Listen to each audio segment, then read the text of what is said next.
ng ating tinatawag na family conference, 29th family conference, The Relay of Grace, Building a Faithful Us. Huwag mong ipagmalaking faithful ka. Okay? Dahil isang araw, pag sinubo ka ng Diyos, hindi ko alam kung saan tayo pupulutin pag hindi tayo kuma-faith ng mahig-faith. We have seen that. Okay? Nakita ko na kung gaano ang pagkilos ng Diyos. Okay? One, for example, kahapon, I'm supposed to be see Pastor Fardo, pero I beg off. You know why? I want them to have their own time. Siya, si Sister Christy, si Joy, si Judge, si Boss Eric, si Rachel, maliban kay Alan, ando doon si Ruth, si Lois, at saka si Bart, and then Pastor Mavi and Kring, maliban kay Chris na namatay. Okay? Sabi ko, just have your time. Istorbo ko sa inyo. Okay? I want you to have your own family time. Ang tanong ko sa inyo ito, kung sa iyo nangyari yung nangyari kay Pastor Fajardo, mabubuo pa family nyo? Okay? Kung sa inyo nangyari yung kahihiyan, yung pagkakamali na inabot, mabubuo ba yan kung wala ang Diyos? Heard me? Kasi, masyado na kayo mabait sa pamilya nyo eh. Tama? Pag hindi ligtas yan, sa impyerno yan. Pag hindi faithful yan, heard me? Sabi ng Diyos, I never knew you. Depart from me. Pag hindi ligtas yan. Okay? Kanya pagsikapan natin na sila'y mabitbit. Ano sabi ng 2 Timothy 1:5? Basahin natin sabay-sabay. When I call to repentance the unfeigned faith that is in you, which dwelleth first in thy grandmother, walang lolo, and then in thy mother Eunice, walang tatay. And I am persuaded that in thee also.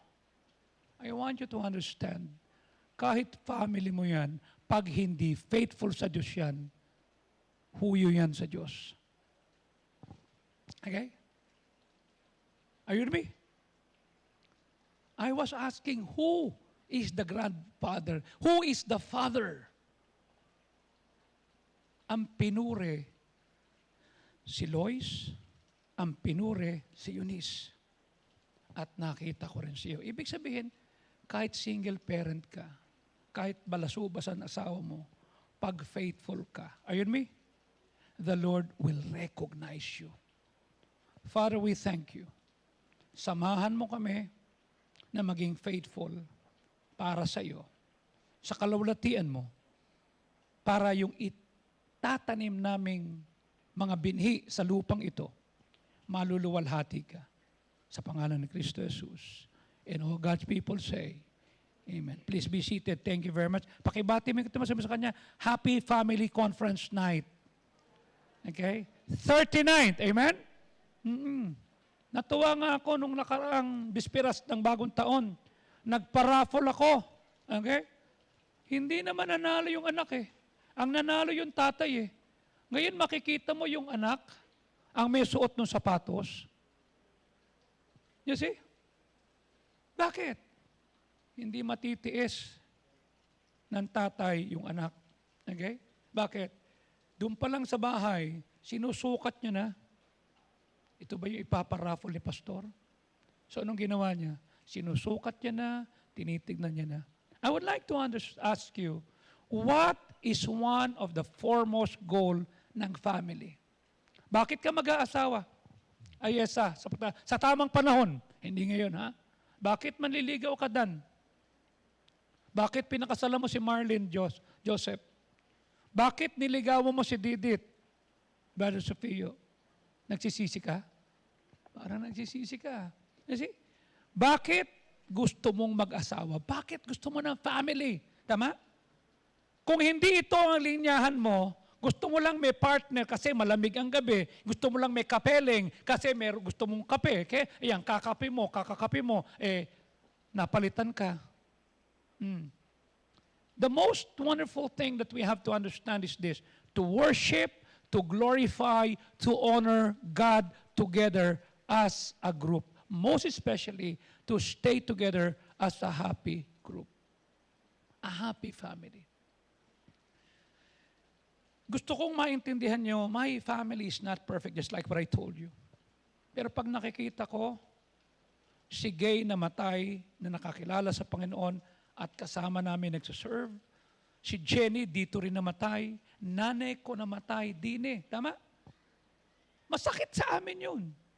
Pero masaya kami kasi alam ko, makikita ulit namin sila at sila ay patuloy na nag-serve until their last breath. Kanya pag nakikita ko minsan, kailan to?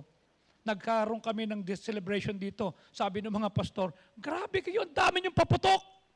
Kung hindi, napasabay sa tapat. Okay? Eh may nadisgrasya pa dyan kahapon, nung madaling araw. Sabi ni Brother Romy, Pastor, may nadisgrasya sa tapat. Nangyari? Nakamotor dyan, no? Pinuntahan ni Ellen, sumilip sa taas, yung dugo tumutagas. Di bumaba ako, naka-shirt ako, naka-t-shirt. Sabi ko, nangyari? Eh, yung mga nasa tapat, sina June, Sarasa, sabi ko, nangyari, tol? Eh, nandito kami, nagkakantahan kami. Kanina pa yan, ang gulo-gulo eh. Ang ingay-ingay, lasing siguro, bum-bum-bum na ngayon. Yung tunog lata. Okay? Sabi niya, ikaw kanina, lumabas ka, hindi ka naman na ganyan. Sabi ko, okay lang yun. Ano nangyari? Mula dun sa humps, nagmamatulin. Tapos, pagdating dito sa tapat nyo, di ba may lubak? May lubak eh. Sumadsad yung gulong niya, yung motor niya, pumasok halos dun sa sa gate dyan sa kabila. At yung mama, una ulo, walang helmet, pug! Basag ang ulo. Tinignan ko. Sabi ko, wag niyong galawin. Di po, gagalawin namin. Wag niyong galawin, baka mamaya nabali ang mga drips dyan and everything. Hindi po, hindi po. O sige, pulis ako. Eh, ano yung pulis kaga? Sabi ko, hindi mo pwedeng lasing ka pa eh. Oh. Yes eh. Gusto mo, kukunan kita ng video. Lalagay kita dyan. Tapos sabihin ko, ikaw kumuha. Ikaw magbuhat. Sige. Hindi po. Huwag mong galawin. Hindi tayo mga kumuha ko ng mga, ano ba yun, yung agwa ko sinada, lahat. Kasi tumutulo dugo eh. Hindi ba kayo dapat magpasalamat na sumabog ang ulo kasi hindi magkakaroon ng internal hemorrhage? Ngayon, tinanong ko, sino sasama? Wala po. Sabi ni Jack sa tapat, ang kakapal ng mukha ninyo. Sa inuman magkakasama kayo. Ngayong kailangang samahan, walang gusto sumama. Ito gusto kong sabihin siya. Sabi ko kay Carlo, kita mo Carlos, di ba? Inuman masaya. Kantsawan masaya. Pero pag may nadisgrasya, mag-isa ka na lang. Nakakalungkot, minsan pati pamilya mo iiwanan ka. Okay? Hanggang dumating yung pulis, hanggang dumating yung ambulansya, sabi ko, tagal ng response nyo. Kanina pa kami dito. Dumating na yung mga barangay kagawad natin, nag-uusap na kami. Sabi ko, ito ginagawa natin dito ha. Sabi ko, bukang tagal. Sabi niya, Pastor, meron kasi iba eh. Sabi nung dumating, pasensya na po kayo kasi ang dami po naming nirespondan. Ganun ba? O sige, saan ho dadalhin to? San Juan de Dios. Po! Bakit? Pag nilagay mo sa Pasay General yan, mag-iintay yan sa San Juan de Dios. Meron po ba itong problema nila? Oy, sino sasama? Wala nang sumama San Juan de Dios eh. Are you following me? Hanggang sa mapilit namin, may sumaman 2, 3, ayun nangyayari. Tanong ko sa iyo ito. Sino sasama sa iyo pag may pinagdaanan ka? Ang pagsasama-sama ng pamilya ay unang-una pisikal. Mayroong batian, may tapikan sa balikat, di ba? Very especially emotional. And the highest form is spiritual. Tanong ko, kamusta family mo? Hanggang physical lang kayo, akbayan, nagmano, nagbeso-beso, nagyakapan. Emotional, pag nakita mo yung kasama mo sa bahay, tumataas ang blood pressure mo. Bakit? Kasi kinain niya yung handa at mas marami siyang kinuha at sinabi pa, ba't hindi natin ilagay? May nagagalit. Sabi niya, sino ang nagpauso na ang leche plan ilagay sa freezer?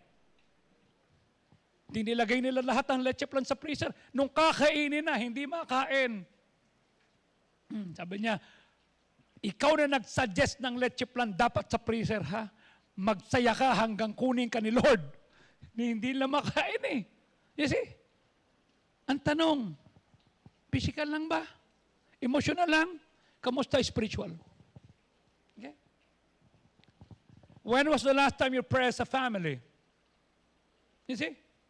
Every night, kasama ko o hindi ang mga anak ko, we pray. Ellen will pray first, then Micah will pray, then Jap, then Ems, and then Jeff, then ako, then Megan, at ang huling-huling magpipray, si Bron. Pinakamahabang magpray. Thank you, Jesus. Amen.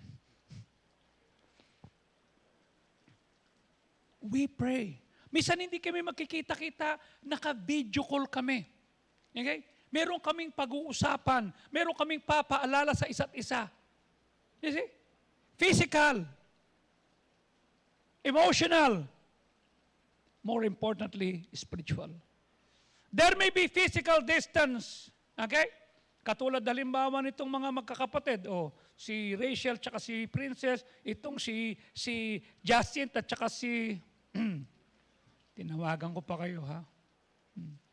Dahil sabi ko sa kanila, kung wala kayong kasama, dito na kayo magbagong taon.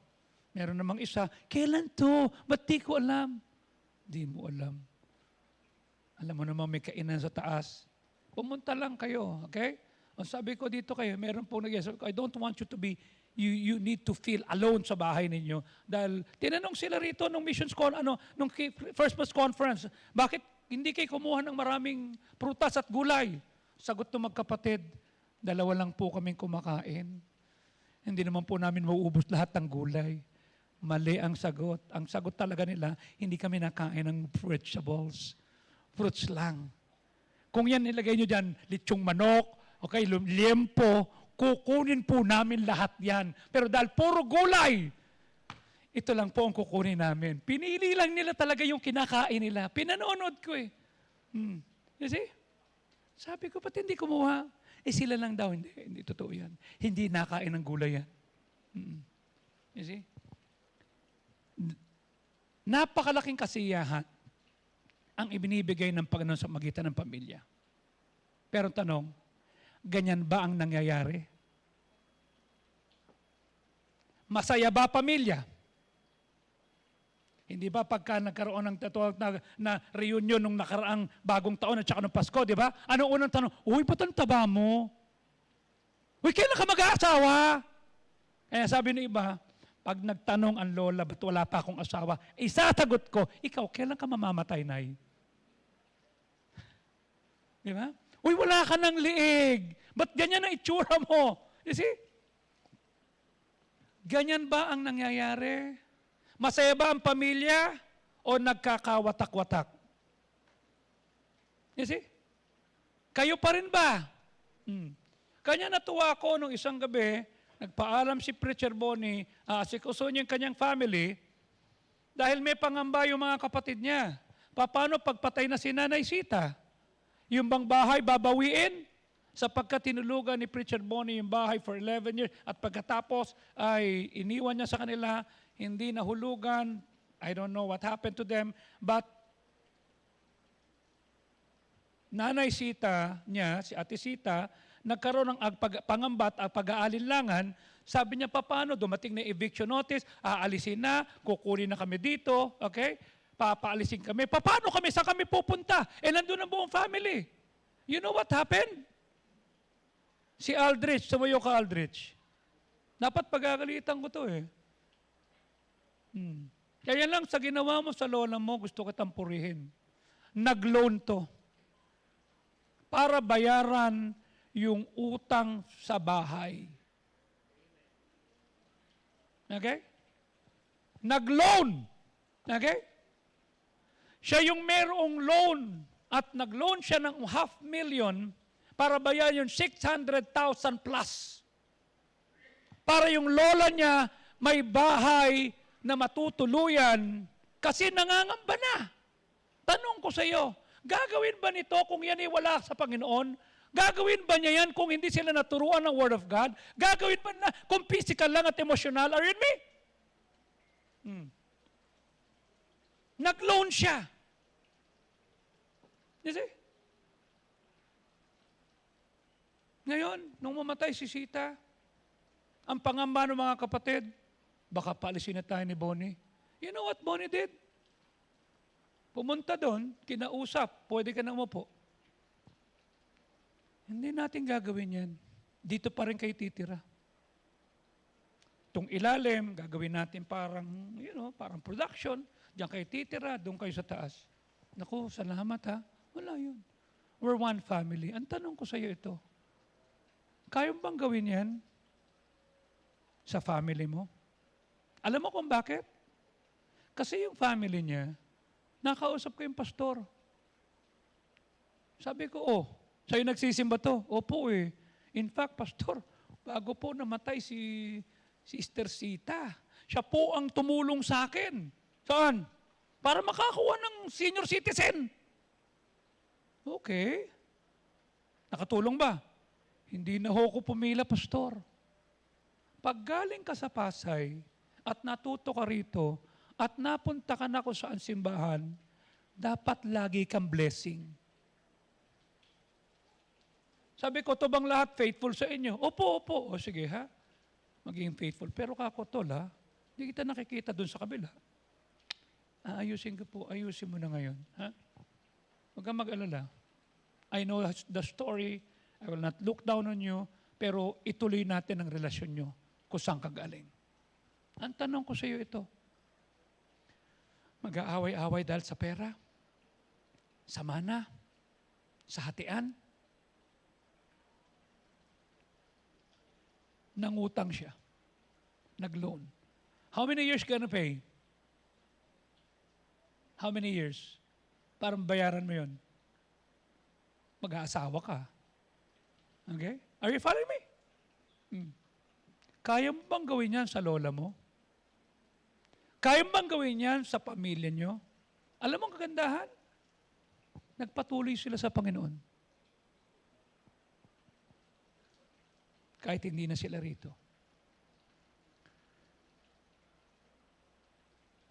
Maniniwala ka ba sa boyfriend, girlfriend o sa friend mo na nagsabing, believe me! Kung sa gitna ng believe me, may lie. Paano mo masasabi kung may best friend isang tao, kung may end sa dulo? Paano mo masasabi yung girlfriend, boyfriend, okay yan, may end sa dulo? Paano sabing lover ko yan? Kung yung dulo ng lover over.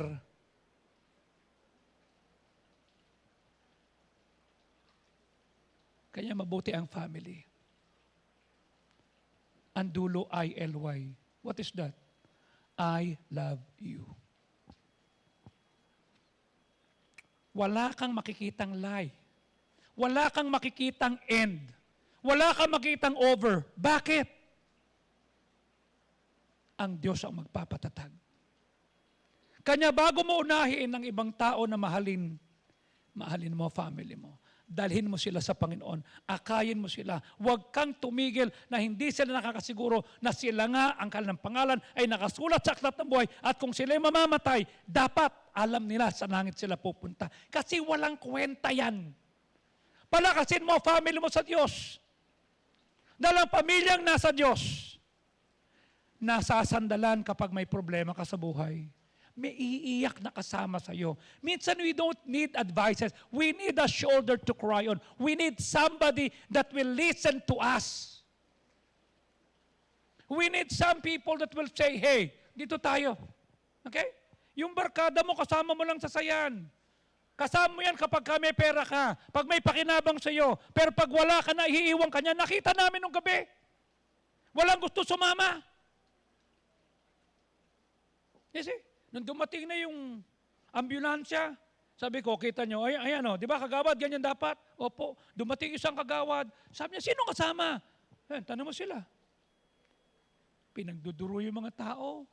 Inaway niya, parang kamag-anak niya yata yung Carlos ang pangalan Kaloy. Sabi ko, sige, mag-usap na lang kayo. Ano ba nangyari? Ito ho, siya nakakita. Sabi ko, ikaw na magkwento. You see? Para namang eng-eng tong taong to. Hawak-hawak niya yung yung mga kwitis. Ayaw bitawan. Talagang gano'n siya, oh. Sabi ko, wala sabog talaga to. Baka lasing na rin to, eh. You see? Ando doon siya, talagang hawak niya. Tapos yung mga pasubog, ganun pa siya, umiikot-ikot. Sabi ko, pag may nangyari dito, wala rin tropa to tiyak, eh. Pag ang family mo nasa Diyos, kahit wala kang pera, sasamahan ka. Pero ang tanong, paano mangyayari yan? Ano sabi ng Psalm 127? Malibang itayo ng Panginoon ang bahay, ang lahat ng nagpapagal at nagsisigawa, walang kabuluhan. Malibang ingatan ng Panginoon ng bayan, ang gumigising ay gumigising ng walang dahilan. You see? May mahal kang kamag-anak, pinag-aaral mo, tama? Mayabang pa, tama? O ngayon, anong pagyayabang? Bagsak, tama? Dalawa lang naman ang section, subject ng bagsak, bagsak pa rin yun, tama? Hindi mo pwedeng pagyabang yan. You see? Ako, I help my family. Dahil nakikita ko, yung mga kamag-anak ko, yung mga pamangkin ko, nagpapatuloy, may inaabot ako sa kanila.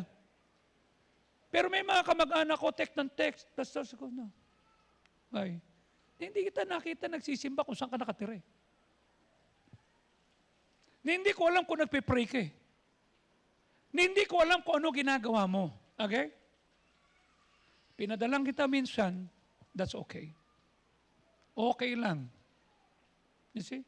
Ang dami kong text. Pamasko ko po, pang bagong taon, I don't answer. Why?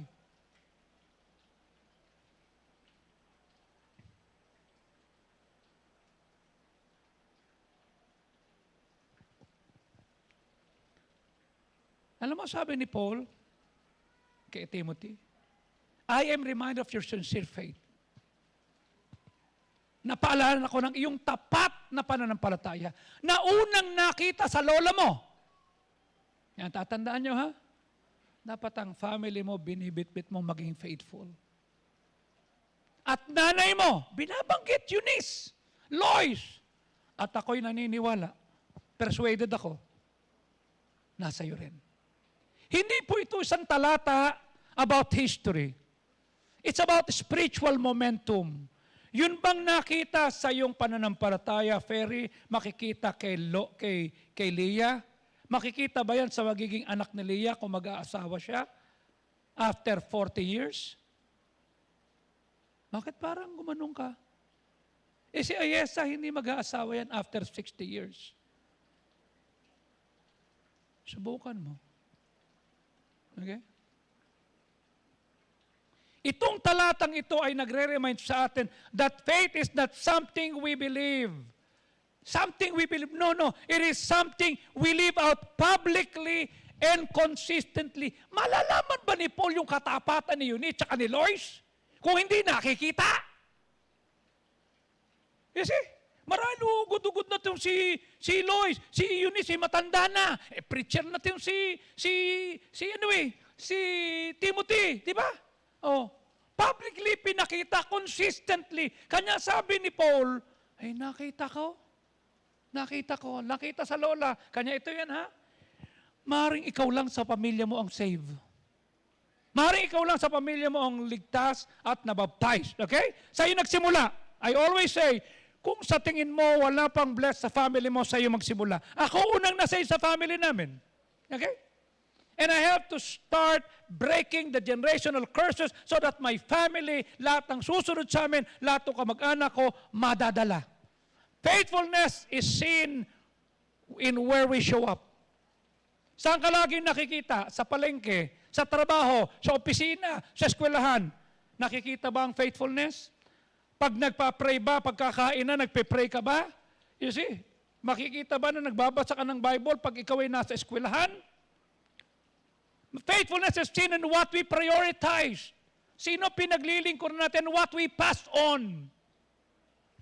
Di ba sinabi ko sa inyo, I'm so thankful na nakita ko na nanindigan si Jeff laban sa Converge sapagkat pinapipilit siyang pumasok and then he said, no, I have to choose this. Kanya nung araw na tinanong ko siya, ba't nandito ka? Nag-resign po ako. Ba't ka naiyak? Naintindihan ko po yung hirap pala ng desisyong ginawa mo when you resigned 1987. Because I prioritize God. You see? May nanonood sa atin. A faithful us is built when families don't just love God in theory. Wag lang theory. Wag lang sa Facebook. Wag lang sa Instagram. Wag lang sa Twitter. Wag lang sa X. No. But in reality, daily. Nakikita ba ng asawa mo na nagpe-pray ka? Baka dito ko lang nakikita dahil tinawag ka, nakasign ka. Baka dito lang nakikita umaawit ka, pero pagdating doon sa bahay, iba kinakanta mo. Oh, inside out.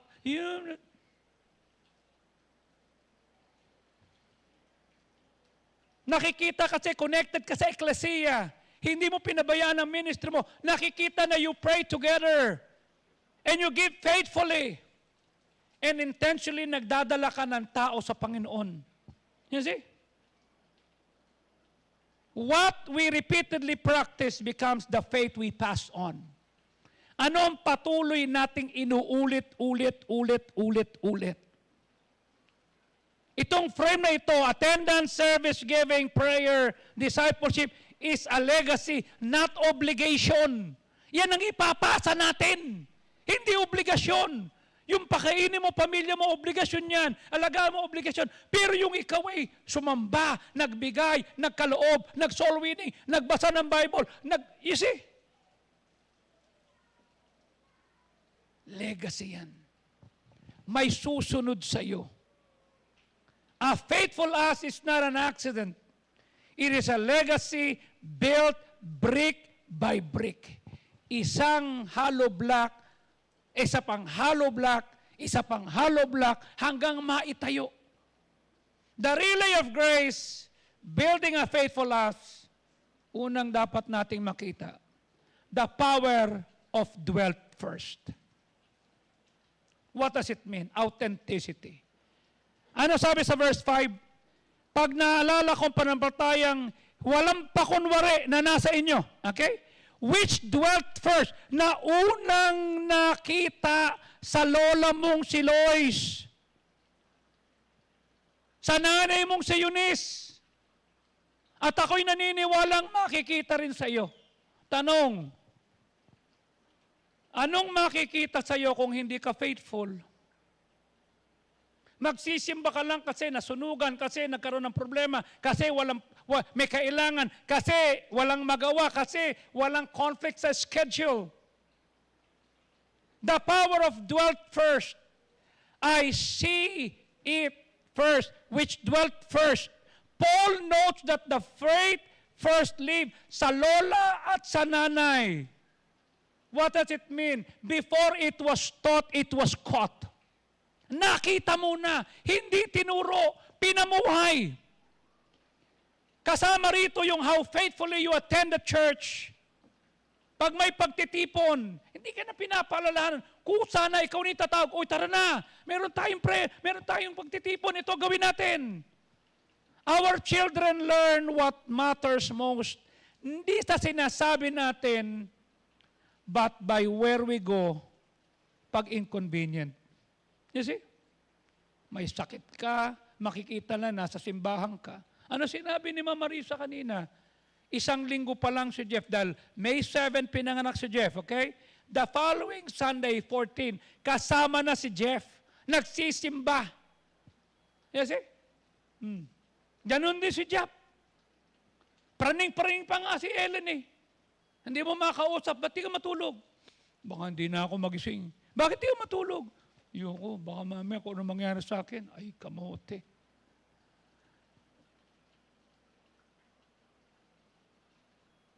Nasa church ka pa rin ba kahit may away kayo? Nasa church ka pa rin ba? Magsisimba ka pa rin ba? Mag-aaki ka ng kaluluwa kahit hindi tama ang pagtrato sa trabaho, kahit hindi ka sinwesweldo, kahit wala kang promotion, kahit na-bypass ka, will you still come? Will you still serve? Kahit wala kang answered prayer? When the church is optional to us, faith becomes optional to them. You see? Huwag mo tayo magsimba, may problema tayo. Wala tayong answered prayer. Wala tayong benta. Unahin natin to. Magiging ganyan din ang kilos nila, which dwelt first. But when they see us choosing worship, choosing prayer meeting, choosing fellowship, even pagod ka na, matututunan na that God is worthy of your time and God is worthy of your devotion. Pag tinanong ka, ba't wala ka? Masama loob ko, pastor. Hindi pa paano pag masama loob mo? Kailan ba hindi sumama loob mo? Kailan ka ba tinrato ng tama ng anak mo? Kailan ka ba tinrato ng asawa mo? Kailan ka ba tinrato ng magtama ng mga magulang ng pamilya mo? Kailan ka ba hindi pinaringgan ng kapitbahay mo? Are we showing to them that God is worthy of your devotion? You see? Hayaan mong makita ng mga bata that you value prayer, na pag may problema, nakaluhod ka, nananalangin ka, umiiyak ka, nananangis ka. Let them see the value of prayer not only in crisis but a daily rhythm. Do they know that you're praying? You see? Let them see that you give cheerfully kahit ikaw wala kang benta. Kahit wala ka natanggap na 13-month pay or wala ka nakuha. You are giving cheerfully. Hindi mo pinababayaan. Authentic faith is a visible faith, which dwell first. Nakita sa Lois, nakita kay Eunice. Ikaw ba'y thermometer or thermostat? Ang thermometer, pinapakita lang ang temperature around it. Uy, mainit. Ang thermostat sets the temperature. Okay? Nya pagka sumasamig ng konti, i-adjust yung thermostat. A thermostat sets the temperature. In many homes, ang mga magulang ay kumikilos parang thermometer, reacting to spiritual circumstances. Sinasabi, ba't nakasimangot ka? Yung usher, hindi man lang ako kinamayan. Yung upuan ko, may umupo. Wala akong parkingan. Ang haba pa ng preaching. Tapos yung bata sa likod ko, ang kulit-kulit, drawing ng drawing, kausap sa nanay, tumatakbo pa. Hindi ba pwede sawayin yan? Are you a thermometer or a thermostat? Lois and Eunice were thermostat.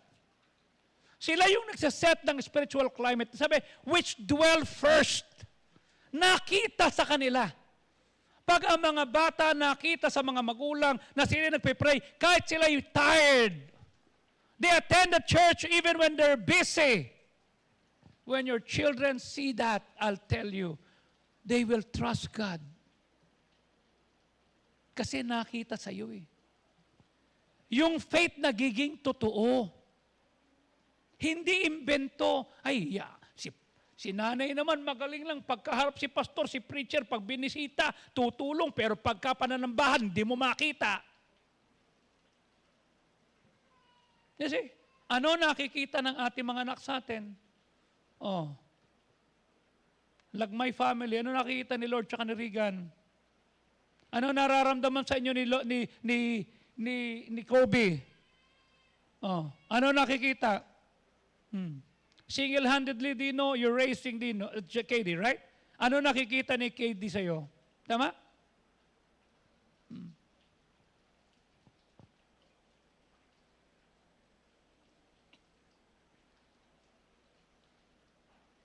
Our family, your family, my family will not rise above the level of faith na pinamumuhay natin. Paparehas lang sila. Hindi sila pwedeng lumagpas. Kanya nga yung faithfulness mo sa simbahan, yung faithfulness mo sa prayer, yung obedience mo, ito ang nagsaset ng temperature kung paanong sila'y magsiserve at mas magandang hihigitan kanila. You see? Alam mo ba yon, Roxana, mas magaling sa iyo tong si Johans? You see? Magaling sa iyo yan. Okay? Ikaw, aligaga ka, marami kang ginagawa. Ito, tama? Oh. Makikita mo, maaaring hindi siya normal sa paglakad sa kanyang kalagayan kasi meron siyang karamdaman. Pero he is not limiting himself. And I'm so excited that one day when God will give him a family, you see? Masasabi, which dwelt first. Bakit niya makukopyan? Kasi nakikita ka. Anong oras kayo umuwi pagkatapos yung ayusin to?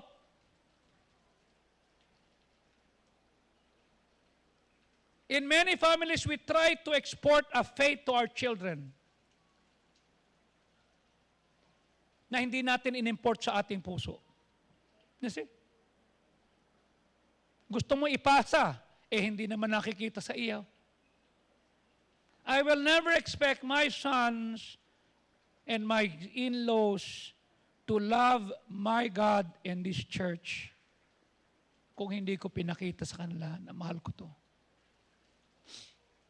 May budget ako sa Panginoon sa oras. Alam nila yan.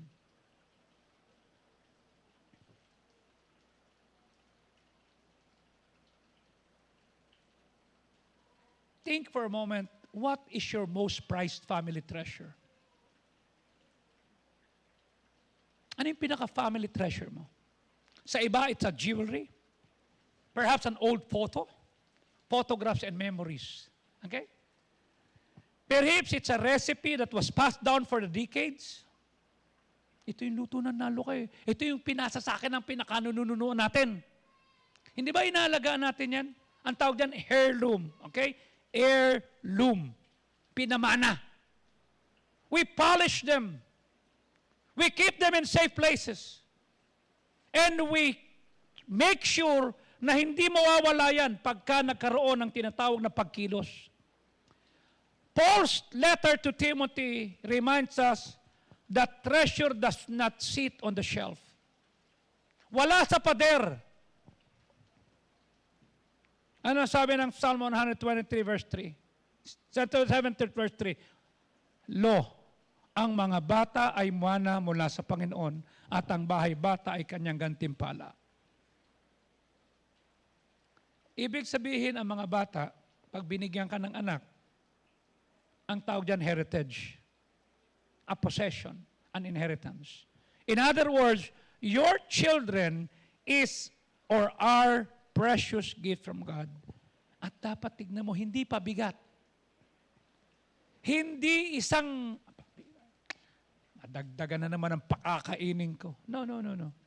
Hindi ito naging linyahan ni Lois na ipinanganak siya si Eunice. Hindi ito naging linyahan ni Eunice na inakita niya si Timothy na hindi sila Hudyo, ha? They were Greek. We have an opportunity, mga kapatid, at the responsibility na palakahin yung ating mga anak to follow and love God with all their hearts. Ang tanong, mamahalin ba nila ang Diyos kagaya ng pagmamahal mo? That will be your legacy. Dito po sa message na to, titignan natin how we will leave a godly legacy of faith, kagaya ni Lois, kagaya ni Eunice, na ipinasa kay Timothy, na sinabi ni Paul, nakita ko una. Kailangan may magsisimula. This is your legacy. How can we leave a legacy, a godly legacy, to those who follow us? Itutuloy ba nila yung ating pananampalataya? How can we know that all those who come behind us will find us faithful? How can we leave a godly legacy? Abay, i-model natin ang Christian life before our children. Dapat pinapakita natin the greatest gift, the greatest heirloom, the greatest treasure na pwede bibigay to your children is not money, not gadget, but your good example. Anak, nakita mo na dapa ako? Pero tumayo ako.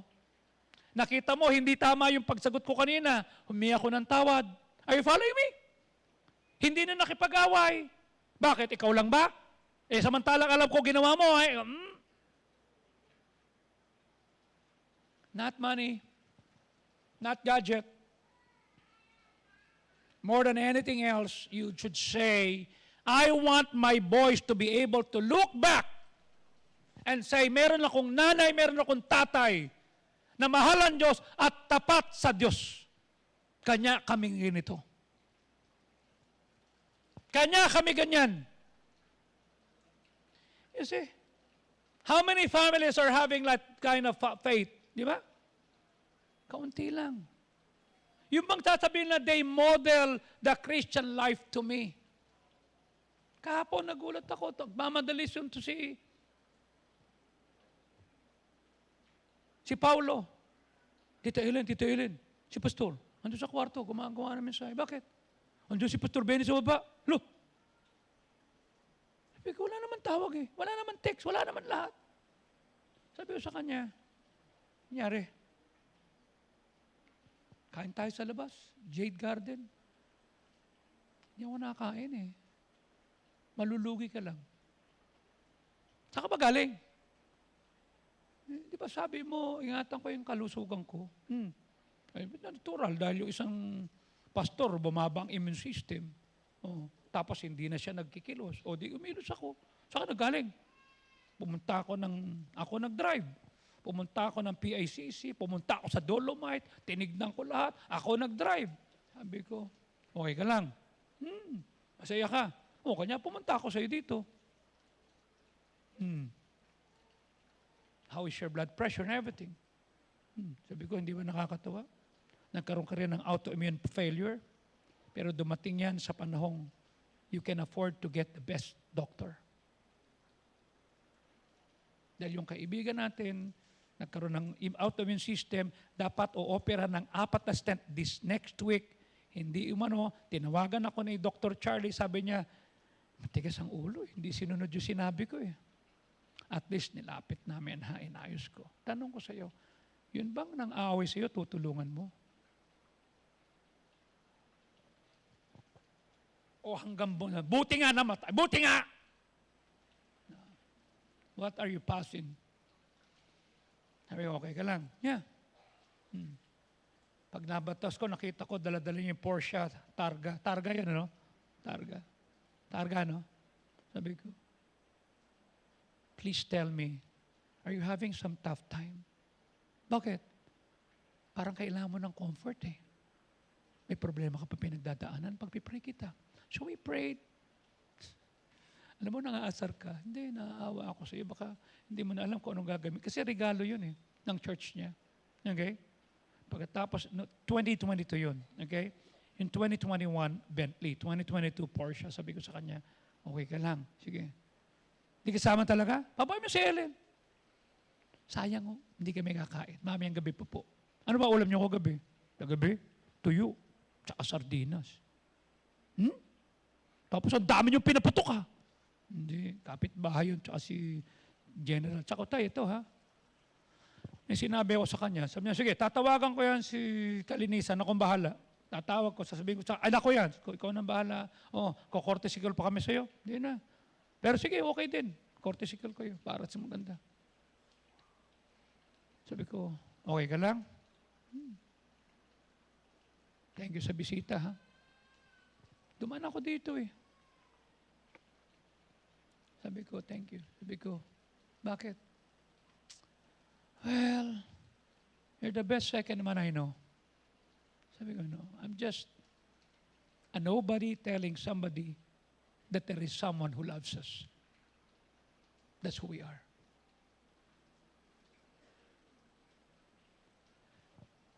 Pag tinignan ka ng anak mo, anong makikita? Rebelde ka sa pastor? May binabala kang hindi maganda? Makikita ba sa iyo ang loyalty? Makikita ba na ikaw ang nagpapatatag ng simbahan? O makikitang ikaw ang nagchichismis sa mga mali ng ibang tao? Ikaw ba ang bearer of good news? Ikaw ba nagpapatibay? Ikaw ba nagbibigay ng init ng apoy para gumanda ang gawain? What will they see in us? Kaya nataranta si Bernie, nag-abot ng tubig. Ito po, tubig po. Okay lang. Sabi ko, bigyan pa isa, bigyan pa isa. Sabi ko, ano yan ha? Ano ba yung tubig na binigay mo? Perrier? Ha? Hindi ko alam. Basta tubig. Sabi ko, tubig pa? Hindi, okay na ako, okay na ako. Okay ka na. Sige. Gusto mo samahan kita? Hindi, okay na. Kakain tayo dapat. Ayaw mo sumama. Sige. Nag-post sila kahapon. Kakain. Sabi ko, thank you ha. No. I would like to thank you for teaching so many pastors how to take good care of their pastor and their family. So, that's what my pastor taught me. To protect the pastor, the family, the kids, even every person. Tanong ko sa iyo, pag ikaw tinignan, Ramdaman nila yun. Pwede pandayaan yung Benny Abante. Okay? Successful role model has an impact tremendously on people.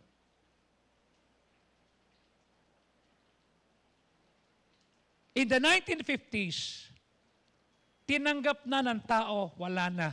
Talo na, tapos na, uwian na. Walang pwedeng tumakbo in a mile in less than 4 minutes. Wala.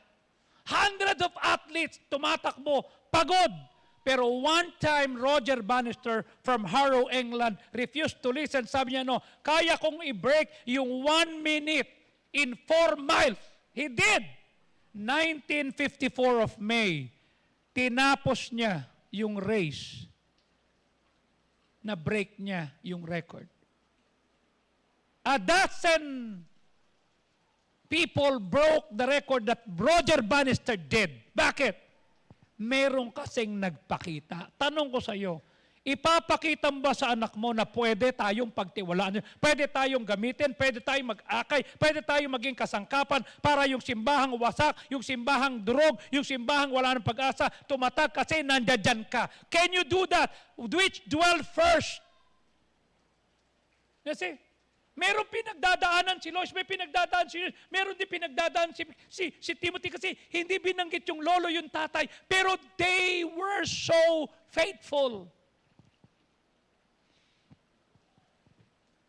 The truth is this, our children are growing up in a world na madali sila ma-discourage about the possibility of succeeding in a Christian family. You see? But we have the responsibility and opportunity to give our children a model of a working Christian relationship. You see? Ilan ang mga anak ng pastor na ngayon nagpapastor na kinakounsel lang ko every day. Ito gawin mo. Ito. Sige ha? Tingin po tayo. Doon ka lang. Diyan ka lang. Huwag kang sasagot. Ito lang gawin mo. Ito lang. That's what I faced 1996. Okay? 1996, last Sunday ng December of 1995, it was horrible for me because my pastor resigned from his ministry, and next week, the following Sunday, 1997, the first Sunday, it was my turn to be the pastor. What do I know? Nothing. But we showed to them that it can be done. Ano pwede natin ipakita sa ating mga anak? We model Christian life in our daily walk. Araw-araw. Hindi lang pagka mayroong conference, hindi lang kapag mayroong activity, araw-araw, may nakatingin o wala. Ano sabi ng Proverbs 23 verse 26? Mga anak ko, ibigay niyo sa akin ang iyong puso at hayaan mo ang iyong mata ay nakatingin sa aking daan. Tanong, nakikita ba ng anak natin na tayo tumitingin sa Diyos pag may problema tayo, pag may pinagdadaanan? Nakikita ba o narigla, reklamo? The fact is this, children do what children see. Okay? Tayo pong mga magulang are to fill the role of a godly example. It's not enough na magkaroon tayo ng authority figure. Gawin mo, sinasabi ko. Huwag mong gawin yung ginagawa ko. Marami mga magulang ang ganyan eh.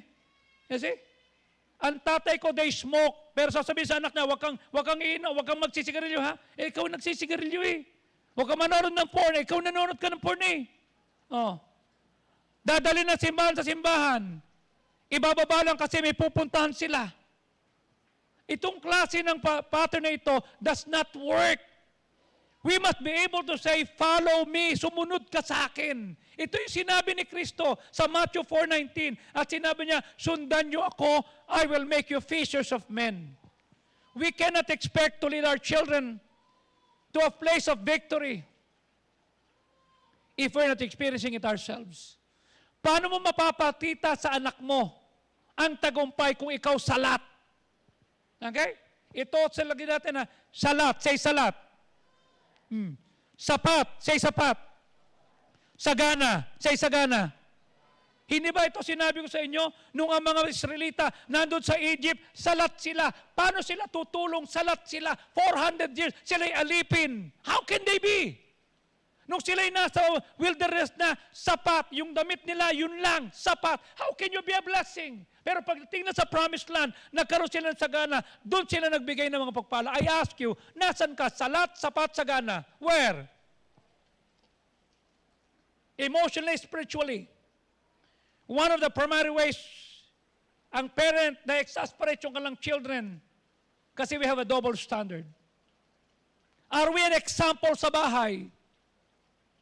Pag sinabi ba ni pastor, huwag inumin yan, sa church, hindi mo inumin, sa bahay, inumin mo. I receive a lot of letters over the years sa mga bata, bitter, angry sa kanilang mga magulang. I grew up with a father. Araw-araw, dalawang kaha ng Salem Blue Seal. Ayaw pa niya na iba, dapat Blue Seal. Tapos isang 4 kantos. Then sasabihin sa akin, huwag kang iinom ha. Huwag mong gayahin ito ginagawa ko ha. Huwag kang iinom. Huwag kang magsisigarilyo. Sigarilyo, ayoko talaga. Tinatanong ko, paano lumalabas yung usok sa ilong sa bibig? Nilunok at pagtapos sabay pa. Whatever you do, don't drink and don't smoke. I don't smoke, but I drink. Isang araw, lasing na ako. Isang araw, I'm a hard drinker. Why? Children do what children see. I ask you, ano nakikita ng anak mo sa iyo? Faithfulness? Ano nakikita? Reklamo? Generosity? Soul winning? Discipleship? What do your children see in your life? Ano sabi ng Ephesians 6:4? Kayo mga tatay, huwag niyong galitin ang inyong mga anak. Turuan ng ayon sa nurture and admonition ng ating Panginoon. What does it mean?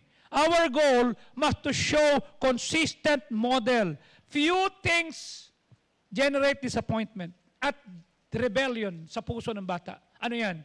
Inconsistency sa akin, inconsistency sa iyo na makikita ng ating mga anak. Iba tayo sa bahay, iba tayo sa simbahan, iba tayo pagkaharap ang tropa, iba tayo pagkaharap ang mga kaibigan at sa opisina. The word provoke means to exasperate to anger. Maraming kabataan ngayon, they're living with anger today. You see? Marami ang nakakulong without a father. Itong environment to, it breeds anger. Sapagkat most of the men never saw a successful model na kung saan pwedeng i-pattern ang kanilang tinatawag na sarili. And I would like you to say, kung wala ang church na ito, kung wala si Pastor Fajardo, kung wala si Sister Christy, hindi ko alam paano magpalaki ng family. I never heard my father say, I'm proud of you, I love you. Never at one time na niyakap ako na.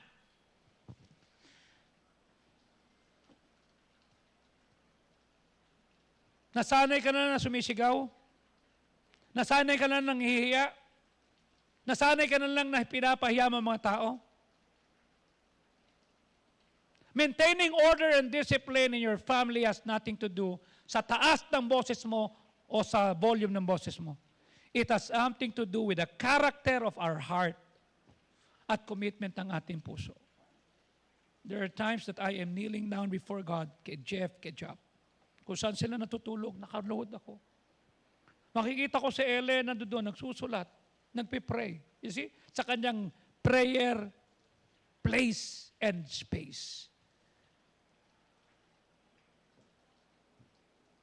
We are to model the Christian life in our daily walk. We should model the Christian life in our marriage. Sa ating pagsasama. The husband and wife is a picture of God's love for the church. Ang simbahan ang tawag dyan, bride. The picture of love that our children should see in a marriage. The picture that will have God's love. Ito yung reflection of what the love of God really means in a practical level. Ano sabi ng verse number 23 ng Genesis chapter 2? At sinabi ng lalaki, ito'y buto ng aking buto, laman ng aking laman. Tatawagin siyang babae sapagkat siya'y mula sa lalaki. Verse number 24, at iiwanan ng lalaki ang kanyang nanay at tatay, at siya'y sasapi, at siya'y makikipag-ugnayan at pipisan sa kanyang asawa. The greatest gift that you could give to your father gave a father to his children is to love his mother. Alam ba ng anak mo na mahal mo si nanay? Children receive a great sense of security pag nakita niya itong love dinemonstrate between their parents. Conversely, lalo na kapag tumanda na yan, pag tumaba na yan, pag nalugos na buhok niyan, they receive a great insecurity when they see fighting. At ang pinag-uusapan, hiwalay. Itong insecurity ito ang nagpi-plague at nag-haunt sa mga young people for years to come. Kaya sinabi ng Panginoon sa Ephesians 5:25, mga asawang lalaki, mahalin niyo ang asawang babae, kagaya ng pag-ibig ni Kristo sa simbahan na ibinigay. We must learn to keep our family commitment. We must learn to keep our promises. O'Neil, tatay ka na. Alam mo ba yon? Ilalabas na lang yung anak. Tama? Ilalabas na lang. And I'm excited. Babae, lalaki. Boy? You see? I'll be happy to see that. Ang tanong ko, what are you going to show to your son? How are you going to raise your son, Mariel?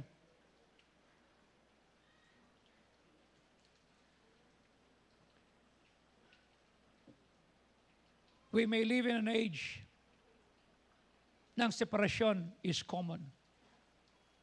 Don't give up. Don't give in. Sa panahon na ito, because constant fighting sa mag-asawa, maraming tao na nagdidesisyon.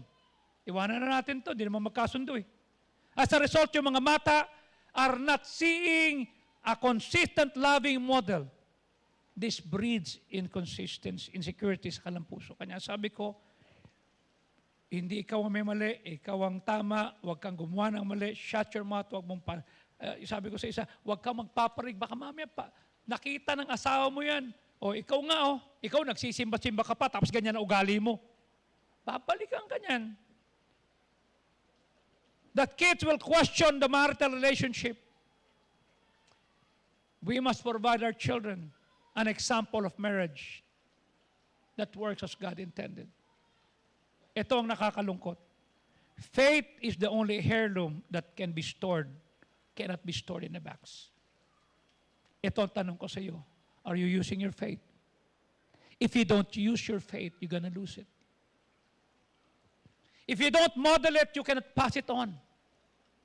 Okay? We are here to make sure na yung chain, yung tanikala, don't break at us. Huwag mong hayaan na meron kang maskara pagka Sunday. Pagdating sa bahay, iba ka. A faithful us starts with a faithful me. Dwell first. Number 2.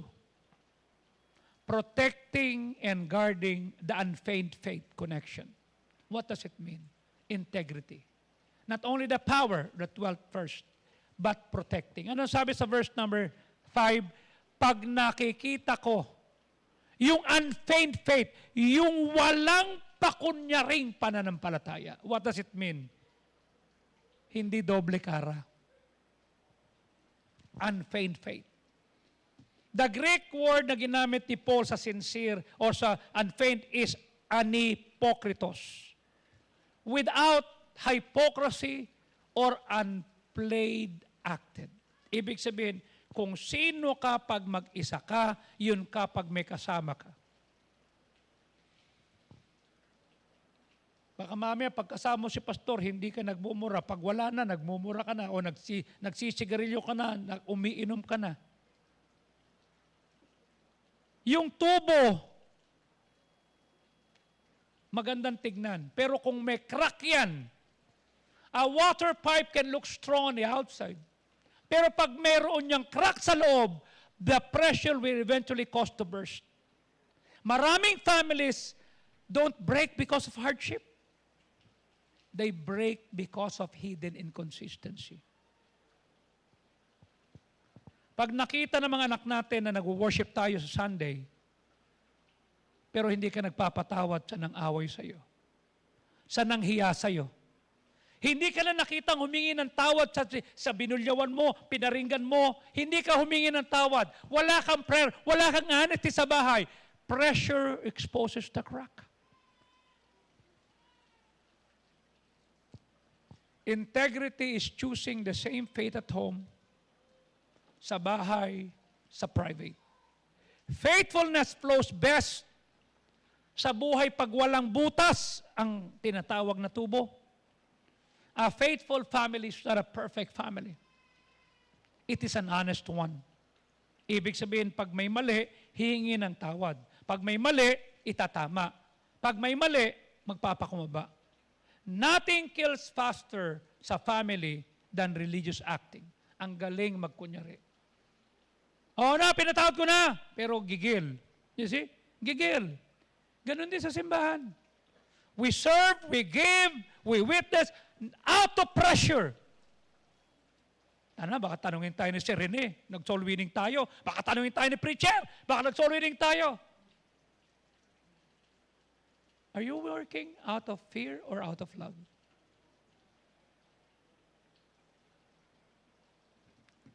Integrity means we show up not to impress people.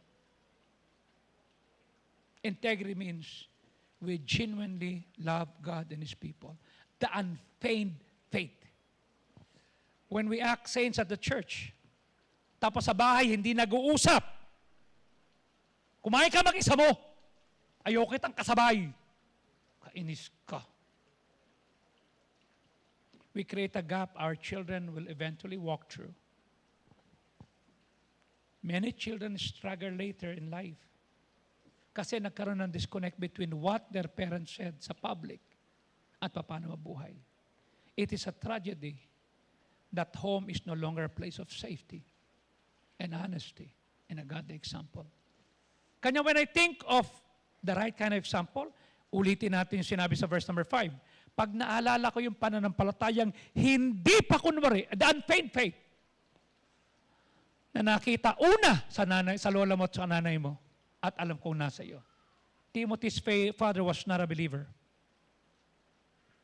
Pero yung nanay niya at lola niya raised him in a godly way. Pag namatay na ako, namatay si Jap, namatay na ang Sauco family, wala na ang Sauco family. Hindi yan dyan pa si radyo. Dominguez yan eh. Tama, Albert? Betong? Dominguez yan eh, di ba? Oh. Si Joy, Dominguez yan. Pag namatay na ang Sauco family, wala na, tapos na, di ba? Non-existent na. Pero I would like to say to you, ang eklesiya pa rin. Iba-iba dugo natin. Tama? Iba-iba. Nananalatay sa atin, pero isang pamilya tayo. Bakit? Kasi dugo ni Kristo ang pinantubos sa atin. Mas matibay ang dugo ni Kristo kaysa dugo na meron tayo as a family. You see? Dapat pag may reunion, dapat solid sa Diyos, sa pamilya. You see? I don't want any person that will enter my room and my house na hindi faithful, na numumoy sa kasalanan. Pero pag inamin mo, I'll talk to you. Yung isang gabi may pumunta sa akin, bago magbagong taon, sabi ko, hi, how are you doing? Ito po. May sasabihin po ako sa iyo. Alam ko na yon. I'm waiting for you to be honest. I'm pregnant, Pastor. Alam ko. Nakita ko yan. I waited for you. Sorry po. Sabi ko. How many months? 7. Tutuluyan ka ba ng boyfriend mo? Opo. Na-save na ba? Nag-profess na po siya. I want to see him. Haharap ka sa church. Opo. One Wednesday night. Opo. At iayos natin ang relasyon mo. Payag ba siya? Opo. Ayokong maipanganak yung anak mo nang hindi ka kasal. Kausapin mo, si Rene mo, tsaka si tapos si Joy, para may ayos ang papeles, iayos natin kahit sa office lang. Pero harap ka. Opo. We embrace each other. We cried. You see? Pastor, salamat po. lumapit ka. Okay? You're important to God and you're important to me. Yung kasama ko, nagkausap ko siya, wala silang nakitang animosity. Kundi forgiveness. Bakit? Inamin niya. Heard me? Pero kung halimbawa, nabubuhay sa saan, walang inaamin, mahirap yan. Bakit kailangan malaman natin na mas mahaga eklesiya kaysa family na katulad nito? Hindi dapat may conflict ang family mo sa church. Always my family is a part of the ecclesia. Dito nagsisimula yung nakikita-kita tayo. Ang pamilya ko ang pinakamalaga, hindi ako. Hindi si Ellen. Panginoon. Pag humiwalay ka sa Diyos, hiwalay tayo. Ganun kasimple yan. Choice mo yan. Pero pag bumalik ka, tropa kita. Okay? Pero pag humiwalay ka sa Panginoon, na. Kanya may pumunta rito one time, sabi niya, Pastor, hingi po ako ng tawad sa iyo. Bakit? Di ba po may ginawa po akong pangit? Wala na yun. Thank you po. Salamat po. I don't say anything wrong at you. And I hope you will. Salamat po, Pastor. You see? Pag namumuhay ka sa mundo, it's a mockery of my God. Bakit? Mas mahal ko ang Diyos ko kaysa sa tao. Pag magbalik ka sa Panginoon, welcome ka. Bakit? Because God is the center of my home. Kung ang Diyos ang sentro ng bahay mo, panindigan mo. You know why? God is a jealous God. God is a jealous God. He is the owner of you. Pag lumayo ka, umalis ka sa Diyos, nag-backslide ka, iba na Diyos mo. Do you understand me? Iba na yan. Pag nagbalik ka sa mundo, iba na ang Diyos mo. Ano sabi ng 1 John 2:15? Huwag mong mahalin ang mundo, ni ang mga bagay sa mundo. If any man love the world, the love of the Father is... Paano mo papaliwanag sa akin yan? Verse number 16. Ang lahat ng nasa sanlibutan, the lust of the flesh, okay? To satisfy, to do. The lust of the eyes, to have. Gusto ko to. The lust of the pride of life, to be. Ay hindi sa Diyos, sa mundo. Paano kita makakasundo?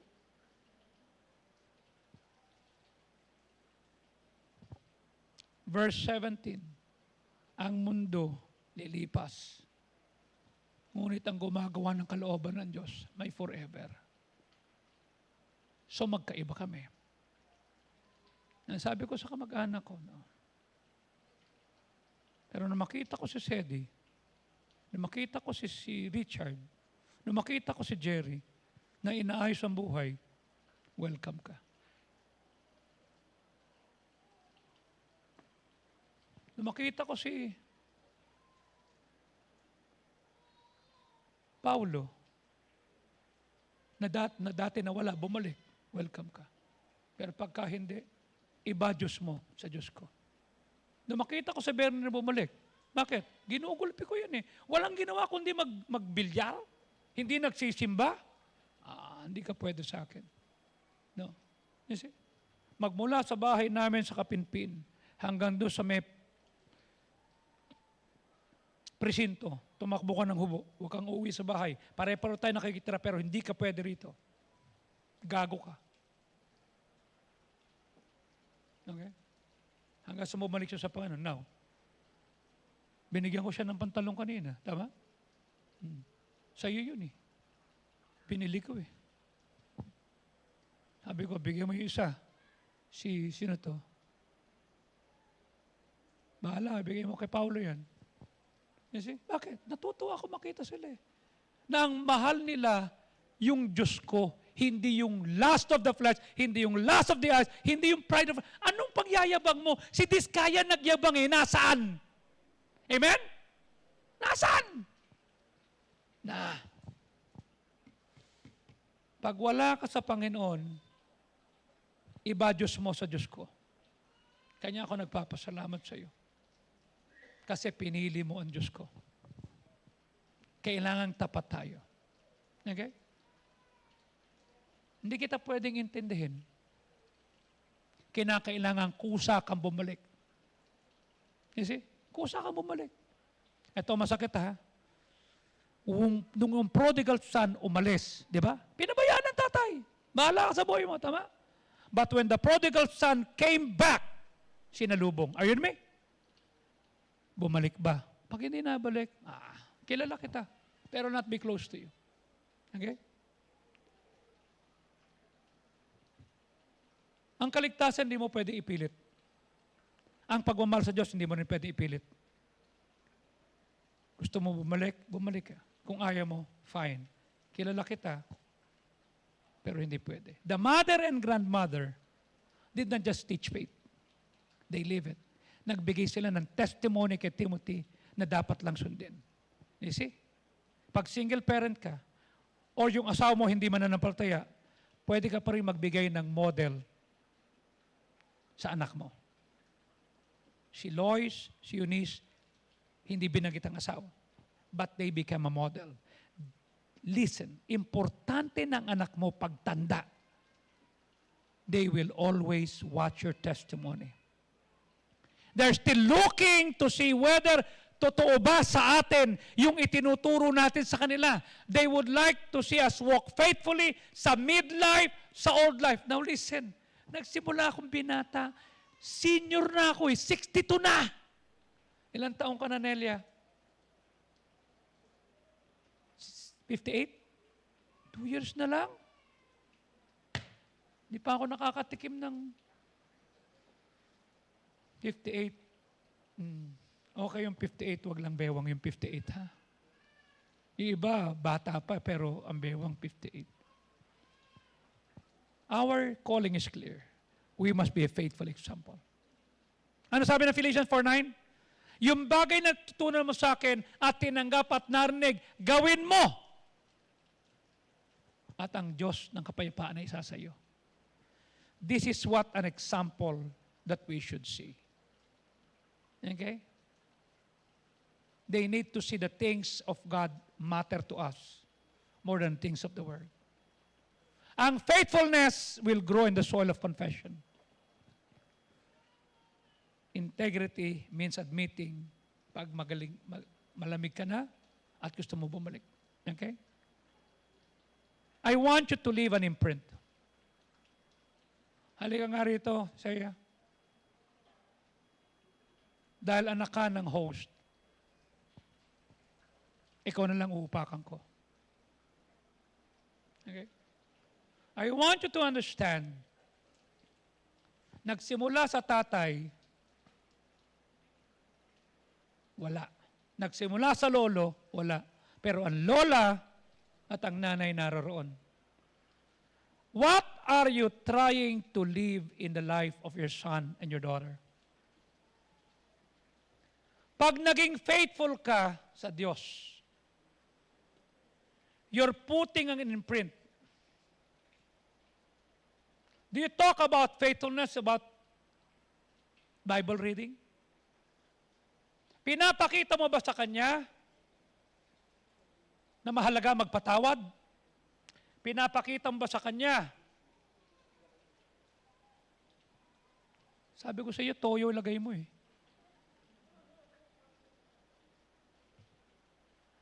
What imprint are you saying? Ilang taong ka na sa iyo? 18. May manliligaw ba sa iyo na hindi alam ng tatay mo? Ano yon? Imprint. Okay? Pag may nanligaw sa iyo na hindi nagpaalam at sabi magde-date tayo, anong gagawin mo? Hindi. Bakit? Naturuan siya ni Victor at saka ni Weng. Did you teach her generosity?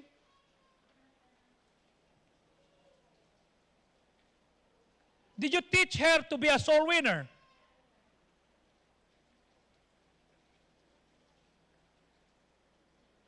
Are you following me? Ano ang imprint na iiwan mo sa anak mo na magmamantsa sa kanya, wala ka na, tinutuloy pa nila?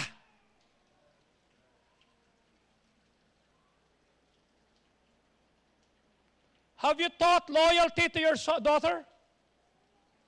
Mapapagod tayo kagabi. Anong oras na kayo umuwi? Tama? Silang dalawa ng tatay niya, nagtatrabaho dyan. Inaayos yung pinaka-picture taking sa lahat. Everything. That's an imprint. Anong iniiwan mo mantsa sa anak mo? Katapatan? Generosity? Pagpapakumbaba? Paghingi ng tawad pag nagkamali? Pag nagtagumpay, magpapatuloy mag-serve, hindi magyayabang? Na kahit pagod na, magsaserve pa rin? Kasi pumapanik kami kagabi, anong oras na kami dumating? You see? Pagtingin ko, ba't bukas ang ilaw dyan? Oh, may tao pa? Pagtingin namin, ando si Victor, ando si Isaiah, nagtatrabaho.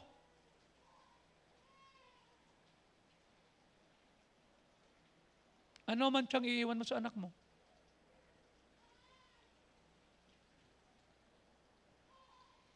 May kinuusap akong tatay na isang gabi. Sabi sa kanya, ano ginagawa mo sa patotoo mo?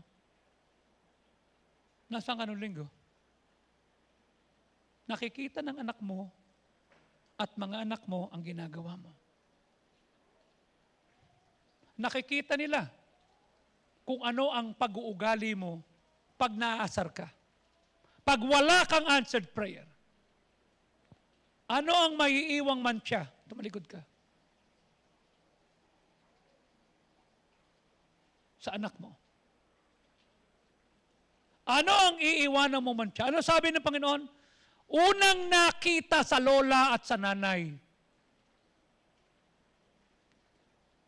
Pangalawa, yung pananampalatayang walang pakunwari. Nakita kay Lois, nakita kay Eunice. Every act of faith is an imprint na iniiwan natin sa mga anak natin.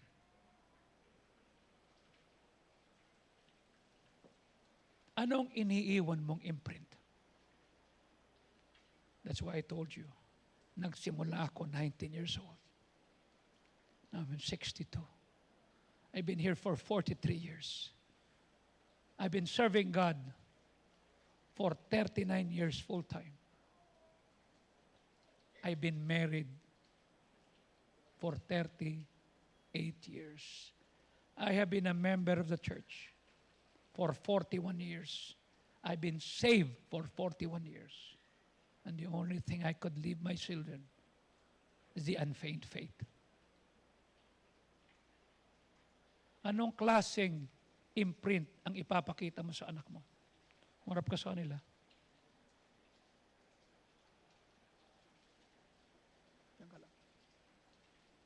Ano man siyang maiiwan sa anak mo? Masasabi ba, which dwelt first? Sa lola, sa nanay, sa iyo. Unfeigned faith. You see? Yan sinasabi ko sa inyo. Yakagin mo sila. Hindi ba kayo nahahamon? Kay Ate Loling, tama? Magsisimba yun. Pupunta. Kahit pagod na. Are you following me? Anong ipapamana mo sa anak mo? Ano ang mga mantsang maiiwan sa anak mo? Let's all stand up, please. Father, we thank you. Maraming salamat sa kabutihan, kahabagan, kawaan. Tulungan mo po that there will be a power of dwelt first, authenticity. Tulungan mo po that there will be protecting and guarding the unfeigned faith faith. That is integrity. Tulungan mo po na magkaroon kami ng legacy nang iiwanan namin sa mga bata na mahalaga ang eklesiya, mahalaga ang pananampalataya, mahalaga ang pananalangin, ang soul winning, ang pagkakaloob. Lord, help us to leave an imprint into the mind and the life of our kids. Will you come at the altar and pray and say, Lord, help me.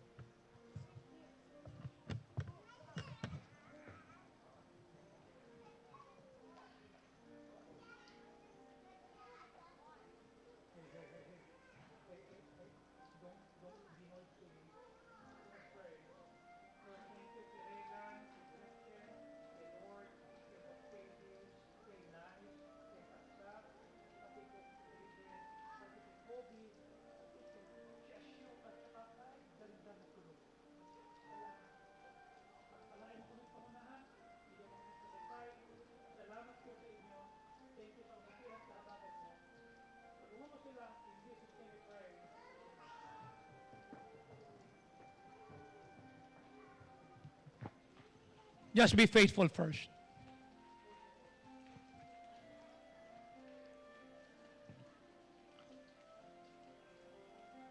I want you to go to your family and pray. Pray as a family that you will leave an imprint. You will leave a mark. Dwell first. Nakikita ba ang loyalty sa iyo? Nakikita ba ang generosity, ang soul winning, ang pag-ibig sa kaluluwa, pagpapakumbaba? I don't know.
Lord, thank you. May you help us to become a better person, a faithful us, so that we can have a faithful family. Help us, Lord. Help each family that we will have an imprint, a mark that we will gonna leave, which dwell first seen in us, and help us, Lord. Thank you. In Christ's name we pray. Amen.